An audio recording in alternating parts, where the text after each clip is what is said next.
It is Tuesday night when I'm filming this video, but it's actually Wednesday when it's going up, so you know what that means. A belated review of Agents of S.H.I.E.L.D. This time for episode 13, I believe. It's hard to keep track because of all these breaks that they're doing with TV shows, not only with S.H.I.E.L.D., Gotham, whatever the fuck. Anyways, we got a new episode of S.H.I.E.L.D. I am reviewing it. It's called Boom. This here's my boomstick. Every time I hear that, I want to reference Ash from Evil Dead, or I think it was Army of Darkness, to be specific. But anyways, we got a new episode, and this episode started off kind of routine. Again, you got Coulson, Mac out there doing their thing. But it was during the revelation that they're after this woman that looks like Ada, and that's where shit just trips the hell out.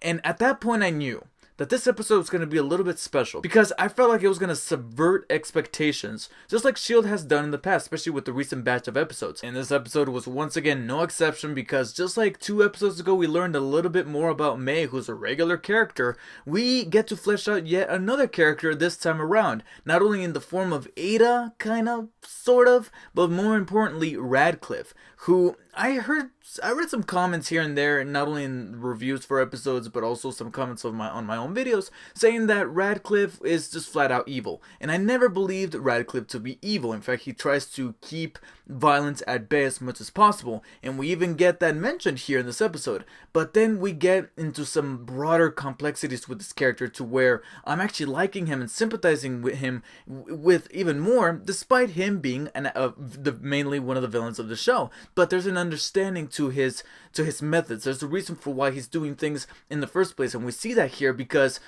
Ada is a reconstruction of his ex, pretty much. And not only this, but there was a friction in the relationship from his obsession with robotics and his research, but also this disease that the original Ada, who's named Agnes, also played by Mallory Jensen, the actress who plays Ada, she has this condition that is pretty much terminal, and she could go at any second. And I really love this. This was my favorite part of the episode because not only did this flesh out Radcliffe even more and made him a much more three-dimensional character, but it did 2 other things. One, it explained the origin behind Ada, why it is that she looks the way she does and why she sounds the way that she talks. It gave Mallory Jensen, the actress, some broader range. She was able to play this actual human character, so she acted normal, she sounded normal with her natural Australian accent, which I thought was actually kind of hot, and I actually liked her.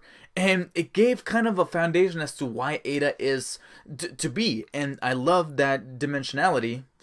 Is that a word? I messed up with words again. But the other cool thing that it did is that it gave Radcliffe this end goal that makes sense. I was wondering to myself why it is that he wants to create this kind of virtual reality and memories type thing when he's dealing with robotics. And it is in this episode that it's actually this part of this bigger plan called the Framework, which is pretty much a family-friendly version of the Matrix. That's pretty much what he's doing. He's creating his own version of the Matrix. But he is creating this so that he can preserve life, which was always the basis of his character, and I like that. And because of that framework, I was left thinking after that stinger at the end, will Ada, or Agnes, in the virtual world, as her consciousness left her body after she died, which kind of irritated me because they're killing her off in the physical world, so now we have to deal with Ada more and more within the real world, but her consciousness still lives on inside of that framework, and will she, in that world, meet up with May? There's got to be a reason for why they panned over to her, who looks like she's suffering. God only knows what she's being put through.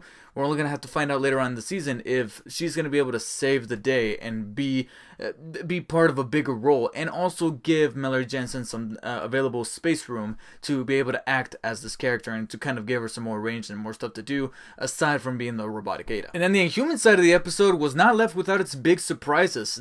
I was really caught off guard with what they did. Basically, the redneck dude that was hating on humans this whole time, that was working on the Superior, dude's an Inhuman himself, so I thought that was actually really cool. It's like the racist who hates black people or any kind of ethnicity figures out that he is an ancestor, he's a descendant of someone of that race that he hates. So, and that's always an awesome thing because you get that comeuppance feeling like, ha!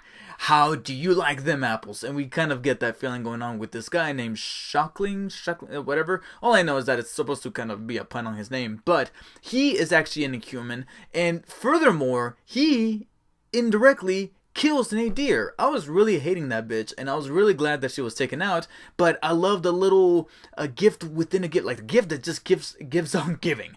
We kill off Nadir, and in the process, we kind of add this little twist with this character, and I actually really like his inhuman power. He's able to blow up and then reconstruct himself, and that was a really cool effect when he was bringing himself again, forming the skeleton and forming the organs and the muscles. That was a really cool effect. Good job on the visual effects team, and it's also kind of scary because Mace couldn't have put it better himself. He's a suicide bomber who gets to walk away. That is terrifying. So even though he was apprehended at the end of the episode, Ghostbusters style, I'm looking forward to see what kind of role he plays later on in the season, especially with this little Inhuman storyline, and how is he going to be dealing with the Russians now knowing that they kind of backstabbed him after capturing Mace himself, who I really like, but the dude's starting to behave a little naive. He's starting to turn into like a Shazam type of character who's kind of like a kid inside. Not only because he's very naive and trying to be a bigger part of this team, but he looks like he just can't let go of football. He's having withdrawals, especially after this weekend's Super Bowl.